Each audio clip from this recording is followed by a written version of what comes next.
नमस्कार, जय हिंद। आप सभी का बहुत बहुत स्वागत है एग्जाम टॉप के इस ऑफिशियल यूट्यूब चैनल पर। दोस्तों, नवंबर महीने के संपूर्ण करंट अफेयर का ये क्लास नंबर 1 है। इस वीडियो में आज हम नवंबर महीने से बनने वाले 100 अति महत्वपूर्ण प्रश्न, साथ ही साथ उससे संबंधित महत्वपूर्ण व्याख्या को भी डिस्कस करेंगे। ये video special UPPSC exam RO और यूपीपीसीएस एग्जाम 2024 को ध्यान में रखकर बनाया जा रहा है। इस वीडियो में 100 प्रश्न होंगे जो करंट अफेयर के होंगे और ये प्रश्न नवंबर महीने 2023 के हैं। तो एक भी प्रश्न आपको छोड़ना नहीं है, संपूर्ण व्याख्या देखनी है। आपके एग्जाम में इस वीडियो से लगभग 2 से 3 प्रश्न आपको देखने को मिलेंगे। जैसा कि आप सभी को पता है, आपके यूपीपीएससी के एग्जाम में 20 से 25 प्रश्न करंट अफेयर के अक्सर पूछे जाते हैं। तो ये क्लास नंबर 1 होगा करंट अफेयर का। इसी प्रकार क्लास नंबर 2 आएगा, वो आपका अक्टूबर महीने का आएगा। फिर एक क्लास अगला आएगा, वो सितंबर महीने का आएगा। यानी एक महीने की एक क्लास होगी और एक ही क्लास में हम संपूर्ण महीने के बनने वाले सभी महत्वपूर्ण फैक्टरों को कवर करेंगे जो आपके करंट अफेयर से पूछे जा सकते हैं। आगे जितनी भी वीडियो आएंगी इसी प्रकार कंटिन्यू करंट अफेयर पर आती रहेंगी। तो आप सभी लोग चैनल को सब्सक्राइब कर लें, जिससे किसी प्रकार की वीडियो आप सभी को समय पर मिलती रहे।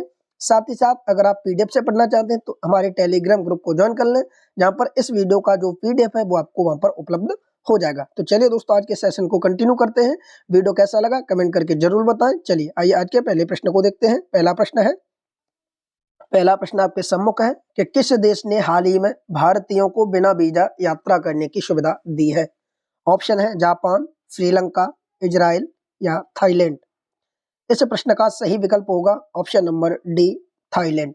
देखिए, याद रखेंगे भारतीयों को बिना वीजा देने की जो परमिशन दी गई है वो थाईलैंड के द्वारा दी गई है।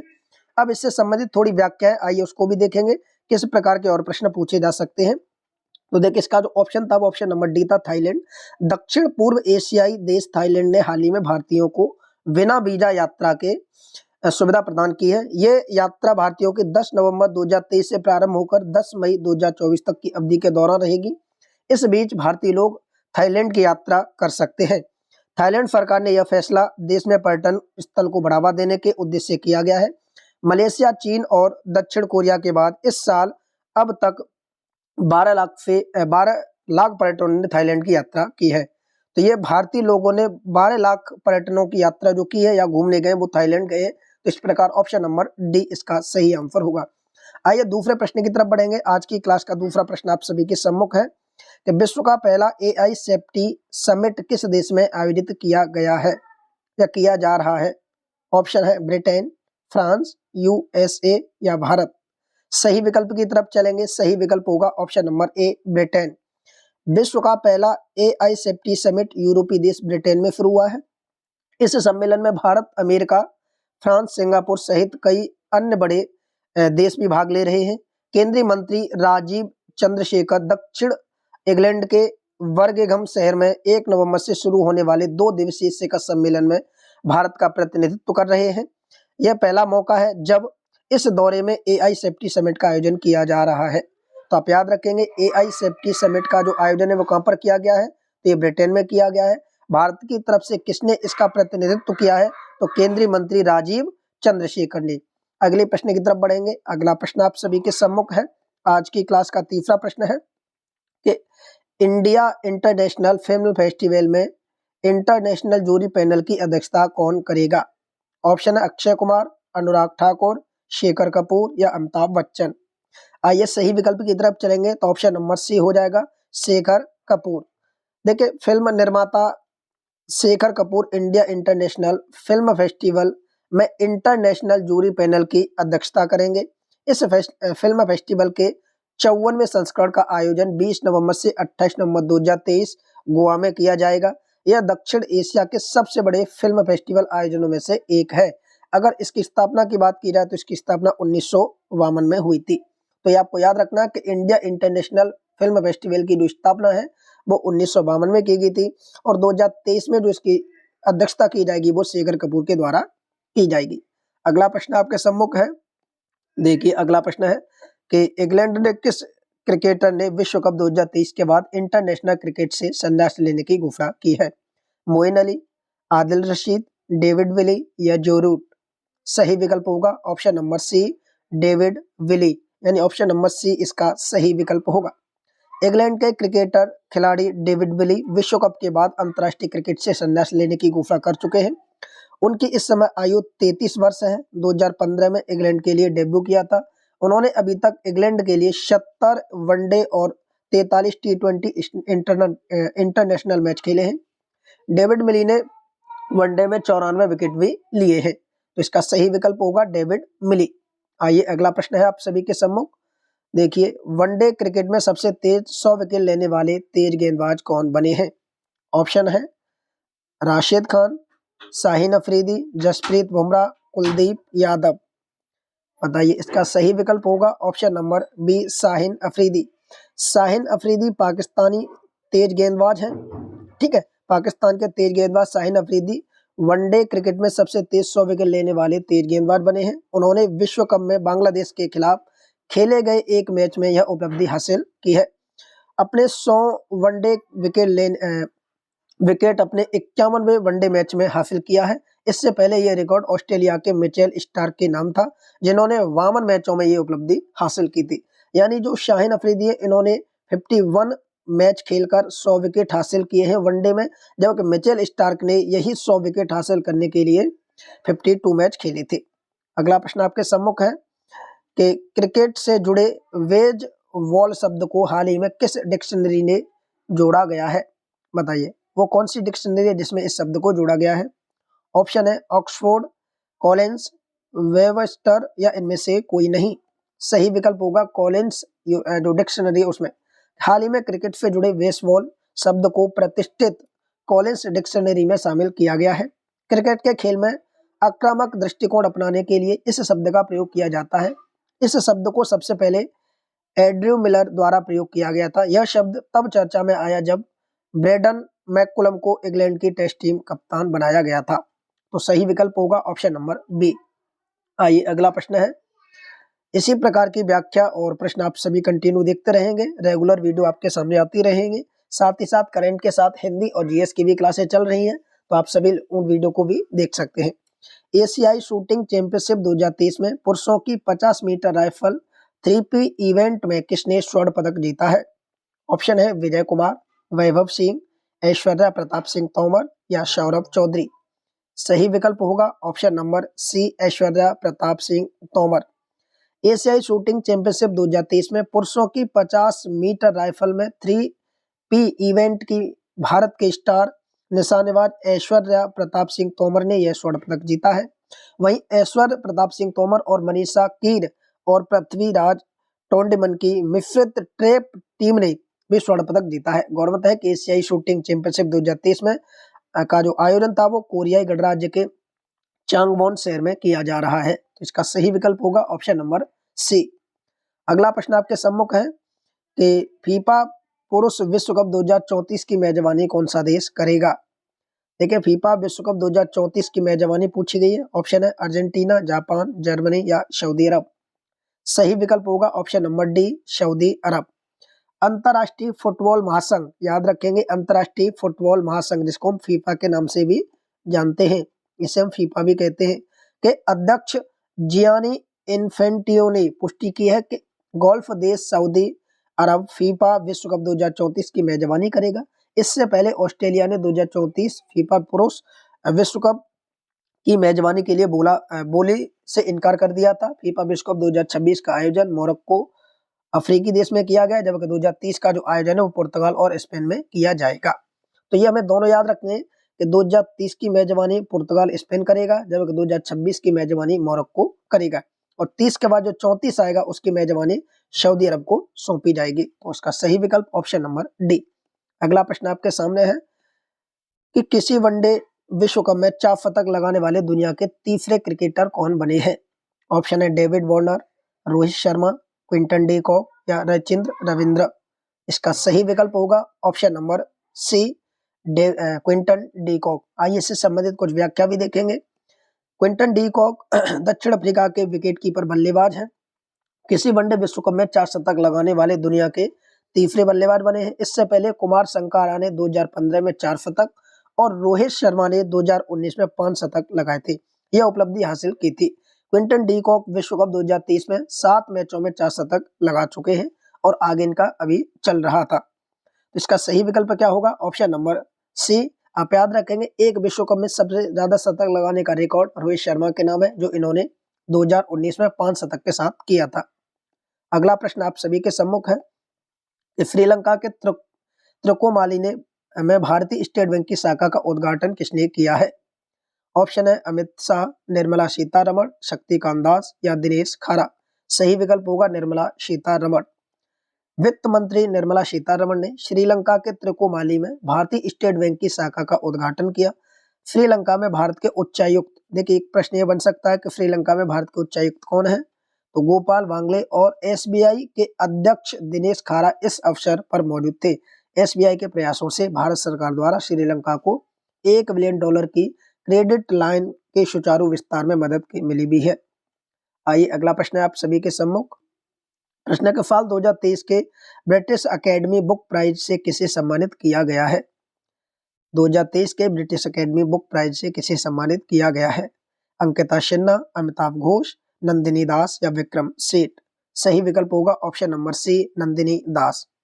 भारत में जन्मी लेखिका नंदिनी दास को, देखिए तो याद रखना है कि कहाँ की है, भारत की। वैश्विक संस्कृति समझ के लिए 2023 ब्रिटिश अकादमी और पुरस्कार से सम्मानित किया गया है। उन्हें यह अवार्ड उनकी पुस्तक courting India England, Mughal India and the origins of empire के लिए दिया गया है। तो ये इनकी कृति है जो इतनी बड़ी है, आप चाहे तो इसका नाम याद रख सकते हैं, आपसे पूछा जा सकता है। ठीक है, तो इसका सही विकल्प होगा ऑप्शन नंबर सी, नंदिनी दास। आइए अगले प्रश्न की तरफ बढ़ेंगे।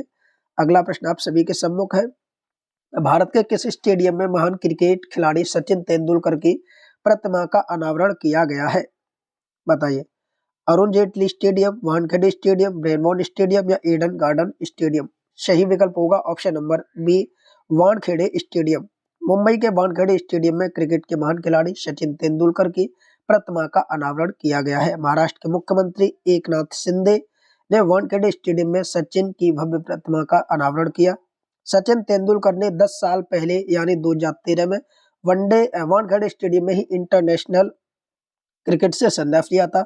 सचिन को इस प्रतिमा में उनके ट्रेडमार्क फोल्टेन ड्राइव पोज में चित्रित किया गया है, यानी जो उनका जो फेवरेट शॉट था उस शॉट की यहाँ पर प्रतिमा लगाई गई है। अगला प्रश्न आपके सामने है। देखिए कि वर्ल्ड फूड इंडिया 2023 के दूसरे संस्करण का उद्घाटन किसने किया? ऑप्शन है नरेंद्र मोदी, अमित शाह, राजनाथ सिंह या आर.के. सिन्हा।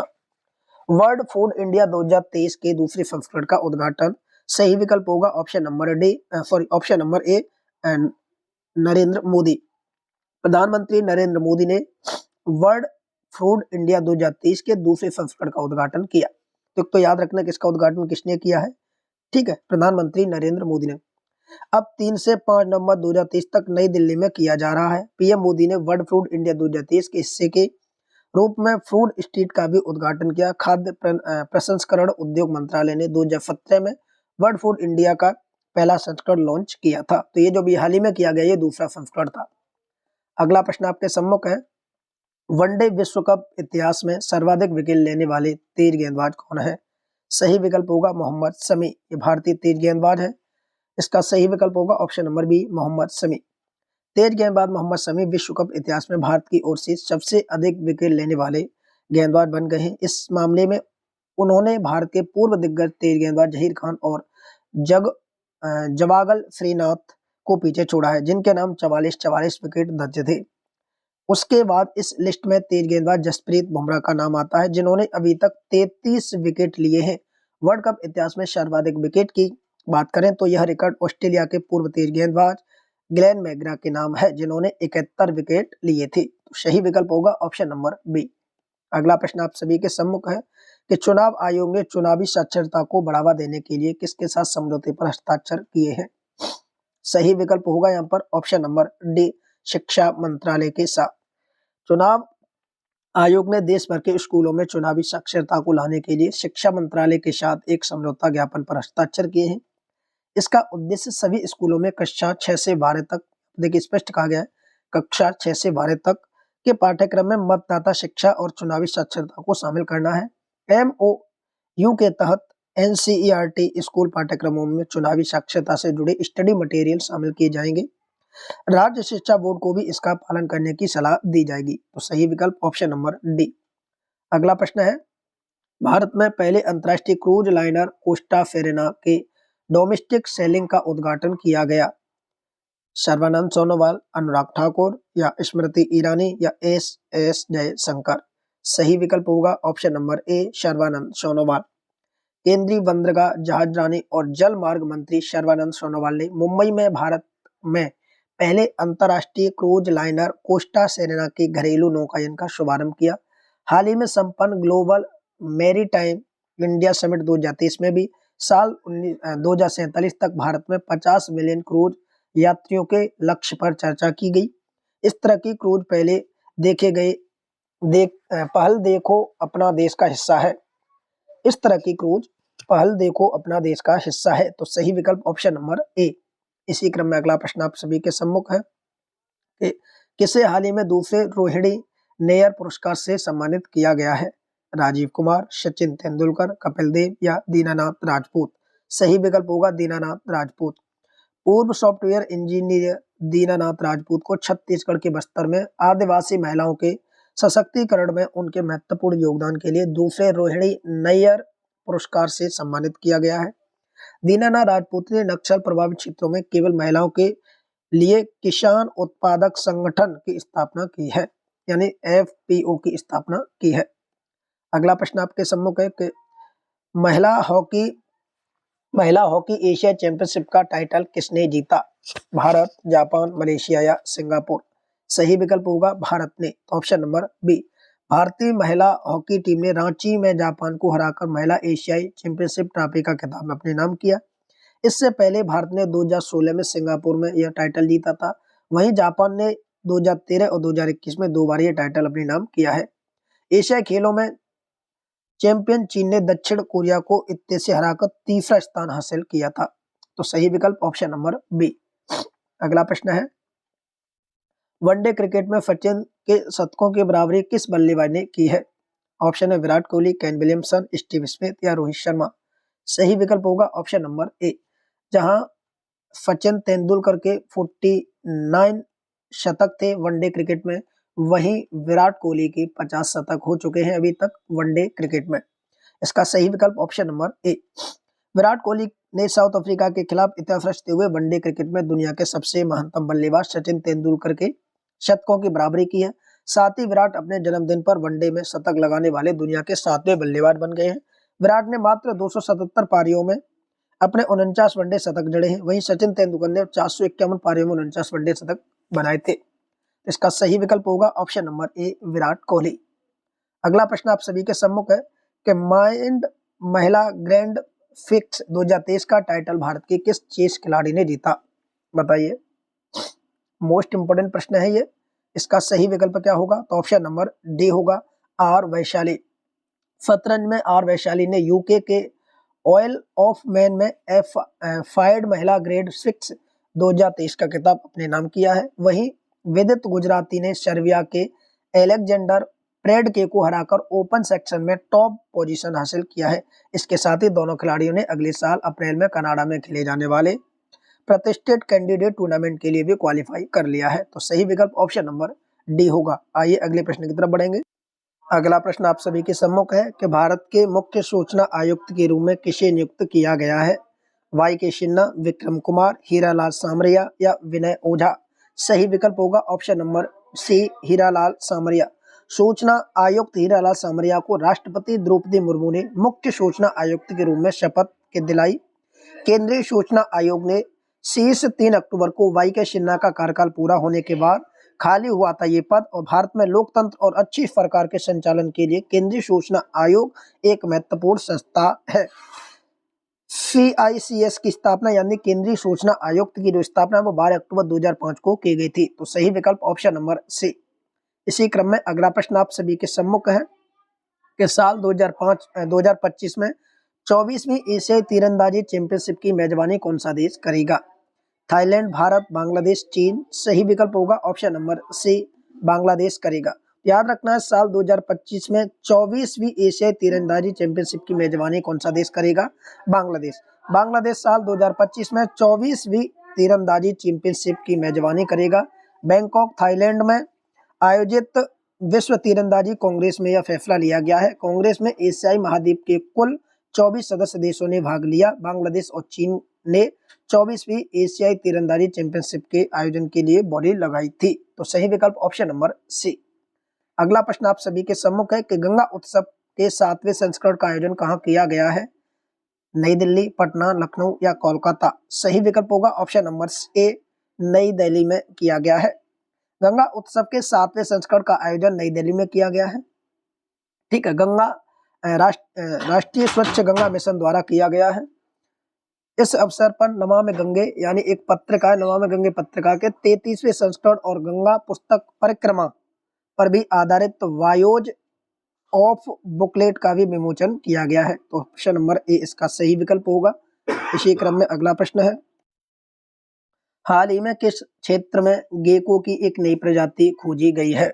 ऑप्शन है पश्चिमी घाट, पूर्वी घाट, थार का मरुस्थल या इनमें से कोई नहीं। तो सही विकल्प दिया है आपके सामने पश्चिमी घाट। हाल ही में तमिलनाडु के राजपालयम के पास पश्चिमी घाट में गेको की एक नई प्रजाति की खोज की गई है। ठीक है, यह गेको की 94वीं प्रजाति है। इससे पहले गेको की 93 प्रजातियों का चिन्हित किया जा चुका है। नई प्रजाति को रशीद का बोना गेको भी कहा जाता है क्योंकि यह जीनस में सबसे छोटी है। याद रखेंगे ये कौन सी प्रजाति है? गेको की 94वीं प्रजाति है। ये पश्चिमी घाट में खोजी गई है, तमिलनाडु के। अगला प्रश्न आप सभी के सम्मुख होगा। देखिए किस प्रकार के प्रश्न आपके एग्जाम में पूछे जा सकते हैं। अंतरराष्ट्रीय सौर संगठन का नया सदस्य कौन सा देश बना है? कनाडा, केन्या, सऊदी अरब या चिली?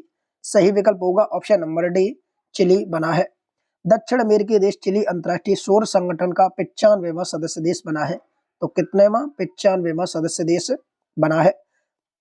अंतरराष्ट्रीय सौर संगठन 120 से अधिक हस्ताक्षरकर्ता देशों का संगठन है। अंतरराष्ट्रीय सौर संगठन की स्थापना भारत और फ्रांस के संयुक्त प्रयास के रूप में की गई थी। वर्तमान में 116 देश ASI फ्रेमवर्क समझौते पर हस्ताक्षर करता है। इसका सही विकल्प ऑप्शन नंबर डी, चिली। अगला प्रश्न आप सभी के सम्मुख है कि सैयद मुश्ताक अली ट्रॉफी का विजेता किस टीम है या कौन सी टीम ने ये खिताब जीता है? ऑप्शन है उत्तर प्रदेश, बिहार, पंजाब या बड़ौदा। तो आप याद रखेंगे, सैयद मुश्ताक अली ट्रॉफी का जो विजेता है वो पंजाब है, ऑप्शन नंबर सी। पंजाब की क्रिकेट टीम ने बड़ौदा की टीम को हराकर पहली बार सैयद मुश्ताक अली ट्रॉफी का खिताब जीता है।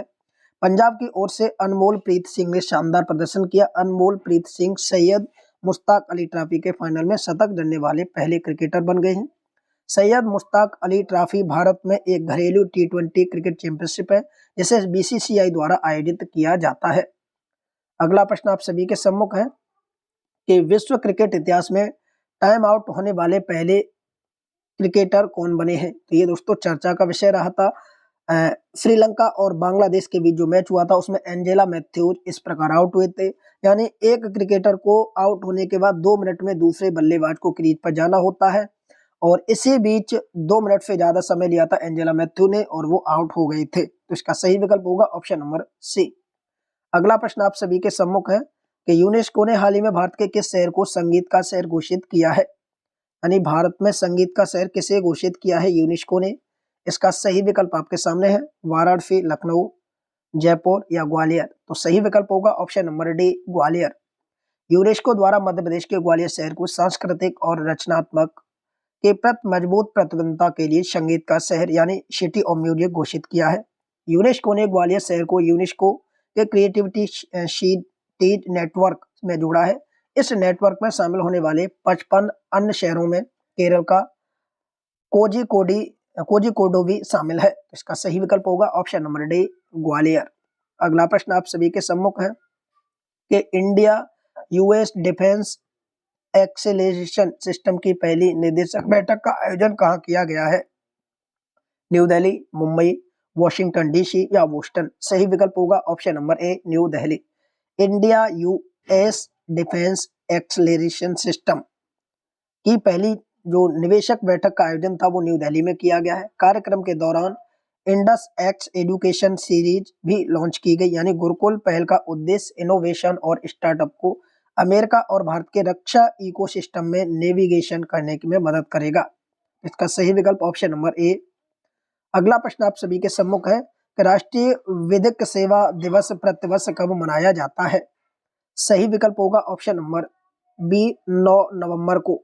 भारत में 9 नवंबर को भारत कानून सेवा प्राधिकरण अधिनियम 1987 को अपनाने के लिए राष्ट्रीय विधिक सेवा दिवस मनाया जाता है। ठीक है, नेशनल लीगल सर्विस डे मनाया जाता है, जिसे आधिकारिक तौर पर 1995 में इसी तारीख को अधिनियम किया गया था। तो सही विकल्प ऑप्शन नंबर बी 9 नवंबर। अगला प्रश्न है कि राष्ट्रीय आयुर्वेद दिवस किस थीम के साथ मनाया गया था। याद रखेंगे इस वर्ष की जो थीम रही थी वो थी option number B Ayurveda for one health.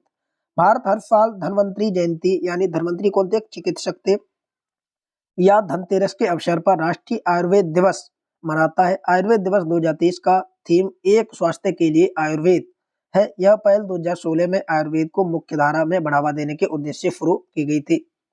अगला क्वेश्चन है आप सभी के सम्मुख, केंद्रीय वित्त मंत्री निर्मला सीतारमण ने किस राज्य में 12 जीएसटी सेवा केंद्रों को लॉन्च किया है। सही विकल्प होगा ऑप्शन नंबर बी गुजरात राज्य में। आइए इससे संबंधित थोड़ी व्याख्या देखते हैं। केंद्रीय वित्त मंत्री कॉर्पोरेट मामले की निर्मला सीतारमण ने गुजरात में वापी में 12 वस्तु एवं सेवा कर को लॉन्च किया है। इस अवसर पर उन्होंने मेरा बिल मेरा अधिकार योजना, देखिए यहाँ पर एक स्पष्ट दिया गया मेरा बिल मेरा अधिकार योजना में भाग लेने वाले 6 ग्राहकों को 10 लाख रुपए का चेक पुरस्कार भी प्रदान किया। मेरा बिल मेरा योजना अधिकार 1 सितंबर 2023 को SBIC द्वारा शुरू किया गया है। तो सही विकल्प होगा ऑप्शन नंबर बी गुजरात। अगला प्रश्न आपके सामने है कि हाल ही में भारतीय तटरक्षक बल के किस जहाज को सेवा मुक्त कर दिया गया है। बताइए इसका सही विकल्प क्या होगा। बताइए इसका सही जवाब क्या होगा। तो ऑप्शन नंबर बी इसका सही विकल्प होगा संग्राम। ठीक है, हाल ही में भारतीय तटरक्षक बल के संग्राम जहाज को गोवा के मार्म गोवा पोर्ट अथॉरिटी में आयोजित एक कार्यकाल के दौरान सेवा मुक्त कर दिया गया है। इस जहाज को 14 फरवरी 1996 को भारत के तत्कालीन प्रधानमंत्री PV नरसिंह राव द्वारा गोवा में कमीशन किया गया था और यह कमांडर कोस्ट गार्ड क्षेत्र की परिचालन कमान के तहत मुंबई में तैनात था। तो सही विकल्प ऑप्शन नंबर बी। अगला प्रश्न आप सभी के सम्मुख है, देखिए किस प्रकार का प्रश्न है। हाल ही में भारत के महापर्यवेक्षक के रूप में किसे नियुक्त किया गया है। सही विकल्प होगा हितेश कुमार M मकवाना को। Option number D. केंद्र सरकार ने हाल ही में वरिष्ठ IAS अधिकारी हितेश कुमार S मकवाना को भारत का महापर्यवेक्षक नियुक्त किया है। तमिलनाडु कैडेट के 1995 बैच के IAS अधिकारी मकवाना वर्तमान में गृह मंत्रालय में अतिरिक्त सचिव हैं। भारत के महापर्यवेक्षक भारतीय पर्यवेक्षण विभाग के प्रमुख होते हैं, जो भारत सरकार के विज्ञान और प्रौद्योगिकी मंत्रालय के अंतर्गत एक विभाग है। तो सही विकल्प होगा ऑप्शन नंबर डी। देखिए व्याख्या से भी आपके एग्जाम में कई सारे प्रश्न पूछे जा सकते हैं, तो आप सभी लोग व्याख्या पे भी थोड़ी पैनी नजर रखें। अगला प्रश्न है, भारत ने हाल ही में कम दूरी की किस बैलिस्टिक मिसाइल का सफल परीक्षण किया है। सही विकल्प होगा ऑप्शन नंबर बी प्रलय। भारत ने हाल ही में उड़ीसा तट के अबुल कलाम द्वीप से, देखिए तो ये प्रश्न बन सकता है कि अबुल कलाम द्वीप कहां पर है और कहां से मिसाइलों का परीक्षण किया जाता है। अबुल कलाम द्वीप से सतह पर मार करने वाली कम दूरी की बैलिस्टिक मिसाइल प्रलय का सफलतापूर्वक परीक्षण किया है। इस मिसाइल को रक्षा अनुसंधान एवं विकास संगठन यानी DRDO द्वारा विकसित किया गया है। प्रलय 350 से 500 किलोमीटर कम दूरी की सतह से सतह पर मार करने वाली मिसाइल है, जिसकी क्षमता 500 से 1000 किलोमीटर है। सही विकल्प क्या होगा ऑप्शन नंबर बी। देखिए इसकी क्षमता है 300 350 से 550 और ये तो इसका किलोग्राम में वजन है, ठीक है, ले जाने का। तो ऑप्शन नंबर बी। अगला प्रश्न आपके सामने है कि केंद्रीय जांच ब्यूरो के संयुक्त निदेशक के रूप में किसे नियुक्त किया गया है। ऑप्शन आप सभी के सम्मुख है। सही विकल्प होगा option number C V Chandrashekhar. केंद्र सरकार ने वी चंद्रशेखर को 5 साल के लिए केंद्रीय जांच ब्यूरो में संयुक्त निदेशक के पद पर नियुक्त किया गया है। वी चंद्रशेखर 2000 बैच के गुजरात कैडर भारतीय पुलिस सेवा के अधिकारी हैं। उन्होंने SBI में पुलिस अधीक्षक और उप महानिदेशक के रूप में कार्य किया है। तो सही विकल्प होगा ऑप्शन नंबर सी। अगला प्रश्न आपके सामने है, किस राज्य सरकार ने हाल ही में निर्यात को बढ़ावा देने के लिए राज्य की पहली निर्यात प्रोत्साहन नीति को मंजूरी दी है। सही विकल्प है ऑप्शन नंबर ए महाराष्ट्र। राज्य के निर्यात को बढ़ावा देने के लिए महाराष्ट्र सरकार ने राज्य की पहली निर्यात प्रोत्साहन नीति यानी एक्सपोर्ट प्रमोशन पॉलिसी को मंजूरी दे दी है। यह नीति 2027-28 तक लागू की जाएगी। इससे राज्य में लगभग 25,000 करोड़ रुपए के निवेश की उम्मीद है। इस नीति से राज्य के लगभग 5,000 लोगों को लाभ होगा, साथ ही 40,000 रोजगार के अवसर पैदा होंगे और राज्य के निर्यात को 14% तक बढ़ाने में मदद मिलेगी। तो सही विकल्प ऑप्शन नंबर ए महाराष्ट्र। अगला प्रश्न आपके सामने है, राष्ट्रीय जन सहयोग एवं बाल विकास संस्थान ने किस शहर में पोषण की पढ़ाई के कार्यकाल का आयोजन किया? राष्ट्रीय जन सहयोग एवं बाल विकास संस्थान ने किस शहर में पोषण भी पढ़ाई भी कार्यक्रम का आयोजन किया? यानी इसका अर्थ हुआ कैसा कौन सा शहर में पोषण के साथ साथ पढ़ाई कराई जाएगी? इसका जो आयोजन किया गया था वो ऑप्शन नंबर बी इंदौर में किया गया था। ठीक है, ऑप्शन नंबर बी। राष्ट्रीय जन सहयोग एवं बाल विकास संस्थान ने इंदौर मध्य प्रदेश में पोषण भी पढ़ाई भी पर राज्य स्तरीय मास्टर ट्रेनर प्रशिक्षण कार्यक्रम का आयोजन किया। 2 दिवसीय इस कार्यक्रम में 29 प्रतिभागियों ने भाग लिया। अगला प्रश्न आप सभी के सम्मुख है कि गोवा में आयोजित राष्ट्रीय खेलों में 200 पदक का आंकड़ा पार करने वाली पहली टीम कौन बनी है? सही विकल्प होगा ऑप्शन नंबर ए महाराष्ट्र। महाराष्ट्र गोवा में 37वें राष्ट्रीय खेलों में 200 पदक का आंकड़ा पार करने वाली पहली टीम बन गई है।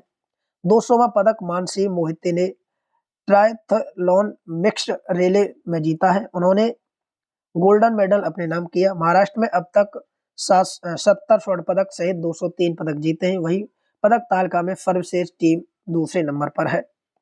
अगला प्रश्न आपके सम्मुख है कि वनडे विश्व कप इतिहास में सबसे तेज दोहरा शतक लगाने वाले बल्लेबाज कौन बने हैं? सही विकल्प होगा ग्लेन मैक्सवेल। सही विकल्प होगा ग्लेन मैक्सवेल। ऑस्ट्रेलिया के allrounder Glenn Maxwell one day cricket विश्व कप के इतिहास में सबसे तेज दोहरा शतक लगाने वाले बल्लेबाज बन गए हैं। अफगानिस्तान के खिलाफ खेले गए एक मैच में मैक्सवेल ने यह उपलब्धि हासिल की।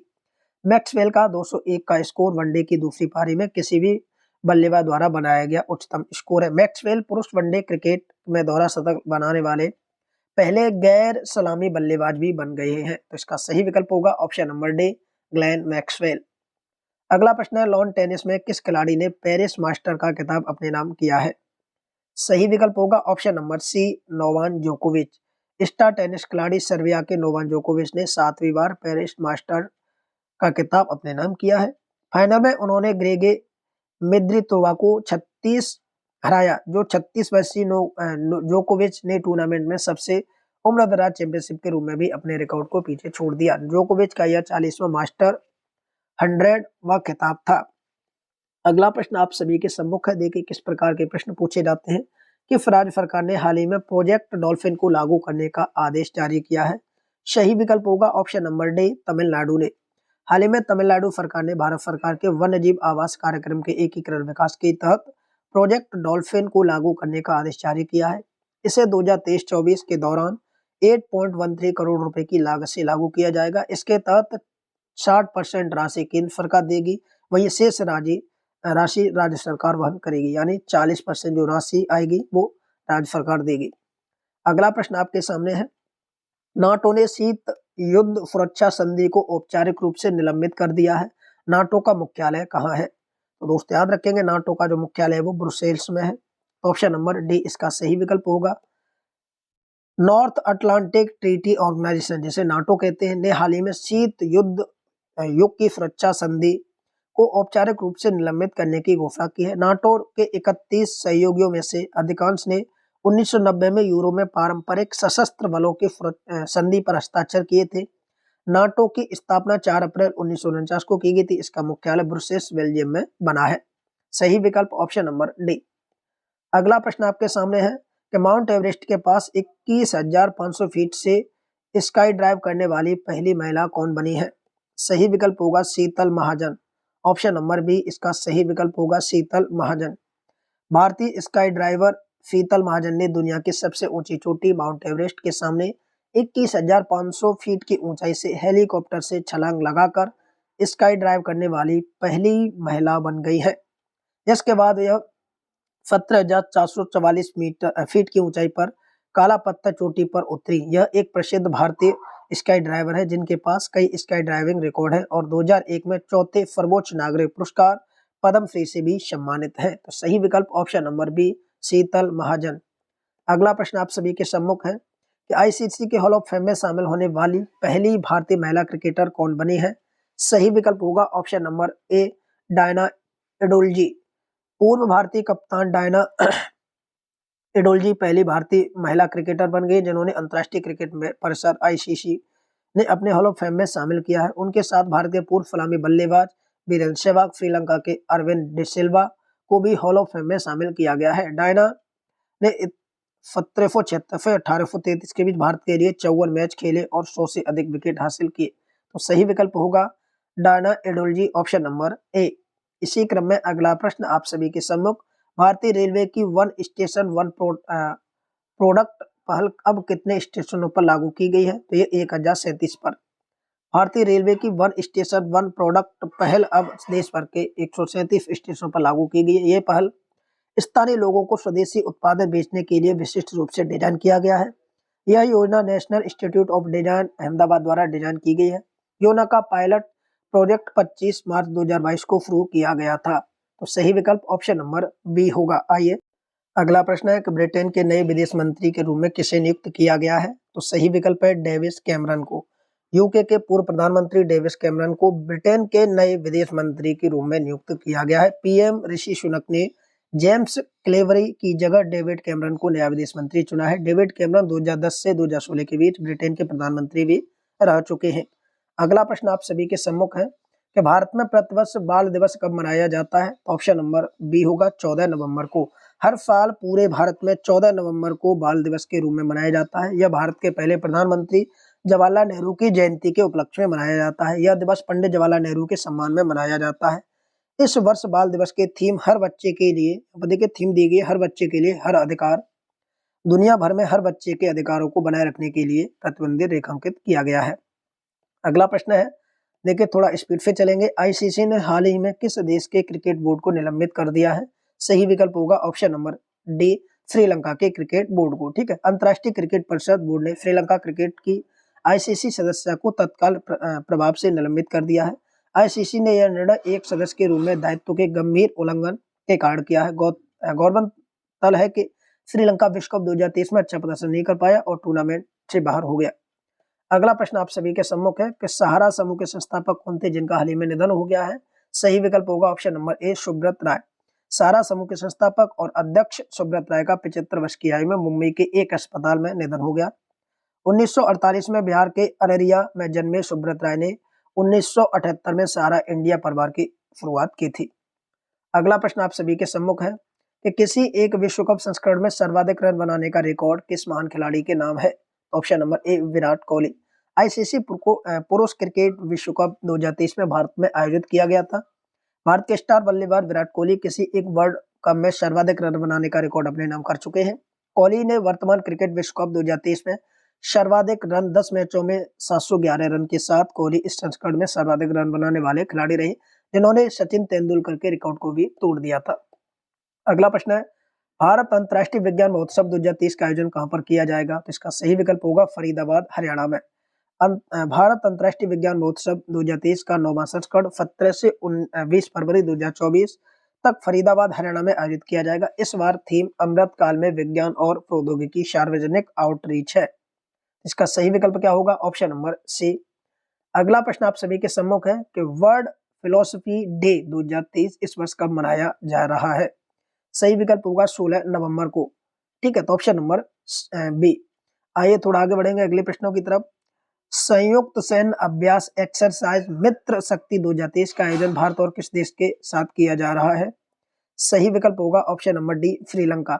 संयुक्त सैन्य अभ्यास एक्सरसाइज मित्र शक्ति 2023 के 9वें संस्करण का आयोजन पुणे, भारत में किया जा रहा है। इसका आयोजन 16 से 29 नवंबर 2023 तक किया जाएगा। इसमें भारत का प्रतिनिधित्व मुख्य रूप से मराठा लाइट इन्फेंट्री रेजिमेंट के द्वारा किया जाएगा। अगला प्रश्न आपके सामने है, voice of global south summit के दूसरे संस्करण की मेजबानी कौन सा देश करेगा? तो सही विकल्प होगा ऑप्शन नंबर बी भारत करेगा। ठीक है, अब इसके बारे में आइए कुछ इंपोर्टेंट फैक्ट भी जानेंगे कि voice and global south summit के दूसरे संस्करण का आयोजन भारत की मेजबानी में किया जाएगा।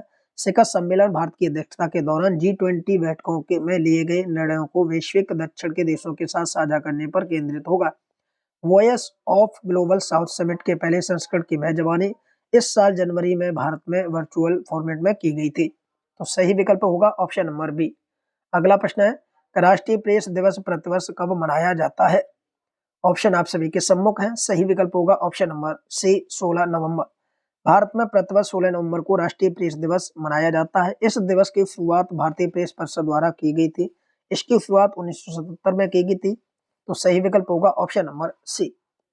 अगला प्रश्न आपके सामने है, भारतीय रेलवे ने किसके सहयोग से भारत गौरव पर्यटन की शुरुआत करने जा रहा है? सही विकल्प होगा ऑप्शन नंबर सी आईआरसीटीसी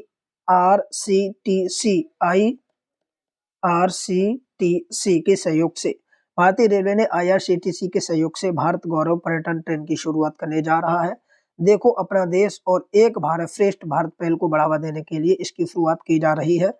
यह ट्रेन छत्रपति शिवाजी महाराज टर्मिनल से प्रस्थान करते हुए सर्कुलर मार्ग मुंबई, पुणे, सोलापुर, गुंतकंग, रेनिंगटन, रामेश्वरम, मदुरई, कन्याकुमारी, कोच्चुम जैसे पर्यटनों को कवर करेगी।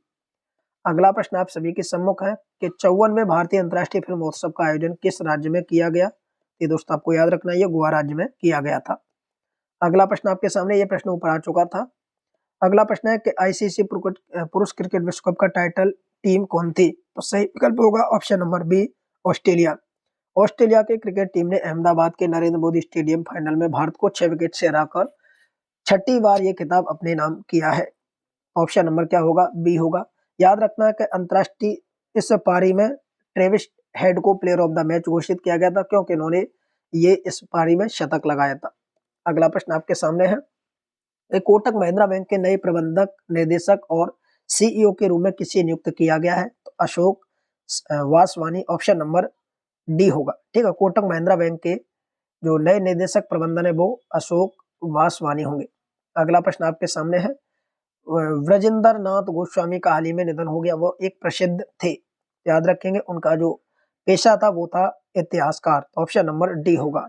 इतिहासकार और आलोचक ब्रजेंद्र नाथ गोस्वामी का निधन हो गया। 90 वर्ष के थे। उन्होंने कला पर 27 किताबें लिखी। उनकी आखिरी किताब the Indian cat stories, painting, poetry and proverbs थी। उन्हें पद्म भूषण और पद्मश्री जैसे सम्मान से सम्मानित किया जा चुका था। अगला प्रश्न आपके सामने है, इंदिरा गांधी शांति पुरस्कार से किसे सम्मानित किया गया है? तो सही विकल्प होगा बी यानी इंडियन मेडिकल एसोसिएशन और सी भारतीय प्रशिक्षण नर्स एसोसिएशन। यहाँ पर देखिए 2 पॉइंट दिए गए कि वर्ष 2022 के लिए शांति, निशस्त्रीकरण और विकास के लिए प्रतिष्ठित इंदिरा गांधी शांति पुरस्कार संयुक्त रूप से इंडियन नेशनल एसोसिएशन और भारतीय प्रशिक्षण नर्स एसोसिएशन को प्रदान किया गया है। यह अवार्ड भारत में कोविड-19 योद्धाओं के अथक प्रयासों को एक श्रद्धांजलि है। सही विकल्प होगा ऑप्शन नंबर डी। बात करें इंदिरा गांधी शांति पुरस्कार की स्थापना की, तो ये पुरस्कार की स्थापना 1986 में की गई थी। अगला प्रश्न आपके सामने है कि 72वीं मिस यूनिवर्स सेंसिस पालासिवोका किस देश की रहने वाली थी? तो ये निकारागुआ के। ऑप्शन नंबर ए निकारागुआ की। आइए अगला प्रश्न आप सभी के सम्मुख है, आईसीसी पुरुष क्रिकेट विश्व कप 2023 में प्लेयर ऑफ द टूर्नामेंट का खिताब किसे मिला? तो ये विराट कोहली को मिला था, क्योंकि इन्होंने 4 शतक के साथ साथ 1 विकेट भी लिया था और सर्वाधिक रन भी बनाए थे। तो कोहली ने इस टूर्नामेंट में कुल रनों की अगर बात की जाए तो इन्होंने 11 मैचों में 765 रन बनाए थे। तो इसका सही विकल्प होगा ऑप्शन नंबर सी। ठीक है, आइए अगले प्रश्न की तरफ बढ़ेंगे। अगला प्रश्न है, सैन्य एक्सरसाइज वज्र प्रहार भारत और किस देश के बीच आयोजित किया जाता है? सही विकल्प होगा भारत और अमेरिका के बीच। भारत और यूएसए के बीच आयोजित किए जाने वाले विशेष सैन्य एक्सरसाइज वज्र प्रहार के 14वें संस्करण का आयोजन उमरोई मेघालय में आयोजित किया जा रहा है। वज्र प्रहार एक्सरसाइज भारतीय सेना और अमेरिकी सेना के बीच बलों के बीच आयोजित एक संयुक्त अभ्यास है। इस एक्सरसाइज का पहला संस्करण वर्ष 2010 में भारत में आयोजित किया गया था। ठीक है, आइए अगले प्रश्न की तरफ बढ़ेंगे। Atal innovation mission circular economy startup को आगे बढ़ाने के लिए किस देश के साथ समझौता किया गया है? तो वो देश था आपका ऑस्ट्रेलिया। ऑप्शन नंबर डी हो जाएगा। ठीक है, ये तो थे दोस्तों आज की क्लास के करंट अफेयर के नवंबर महीने के मोस्ट इंपोर्टेंट प्रश्न। इसी प्रकार वीडियो आप सभी के सम्मुख आती रहेगी। वीडियो कैसा लगा कमेंट करके जरूर बताएं। थैंक यू, जय हिंद।